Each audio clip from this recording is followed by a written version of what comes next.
Welcome to JTV news. Congress senior నేత, రాజ్యసభ మాజీ MP D Srinivas కన్నుమూశారు. హైదరాబాద్లోని తన నివాసంలో తెల్లవారుజామున 3 గంటలకు తుది శ్వాస విడిచారు. ఆయన గుండెపోటుతో మరణించినట్లు కుటుంబ సభ్యులు తెలిపారు. డి శ్రీనివాస్ ఉమ్మడి ఏపీలో మంత్రిగా, ఎంపీగా, పీసీసీ అధ్యక్షుడిగా పనిచేశారు. ప్రస్తుతం ఆయన రెండో కుమారుడు ధర్మపురి అరవింద్ నిజామాబాద్ ఎంపీగా ఉన్నారు. పెద్ద కుమారుడు సంజయ్ గతంలో నిజామాబాద్ మేయర్గా పనిచేశారు.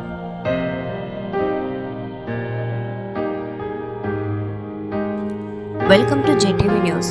కాంగ్రెస్ సీనియర్ నేత, రాజ్యసభ మాజీ ఎంపీ డి శ్రీనివాస్ కన్నుమూశారు. హైదరాబాద్లోని తన నివాసంలో తెల్లవారుజామున 3 గంటలకు తుది శ్వాస విడిచారు. ఆయన గుండెపోటుతో మరణించినట్లు కుటుంబ సభ్యులు తెలిపారు. డి శ్రీనివాస్ ఉమ్మడి ఏపీలో మంత్రిగా, ఎంపీగా, పీసీసీ అధ్యక్షుడిగా పనిచేశారు. ప్రస్తుతం ఆయన రెండో కుమారుడు ధర్మపురి అరవింద్ నిజామాబాద్ ఎంపీగా ఉన్నారు. పెద్ద కుమారుడు సంజయ్ గతంలో నిజామాబాద్ మేయర్గా పనిచేశారు.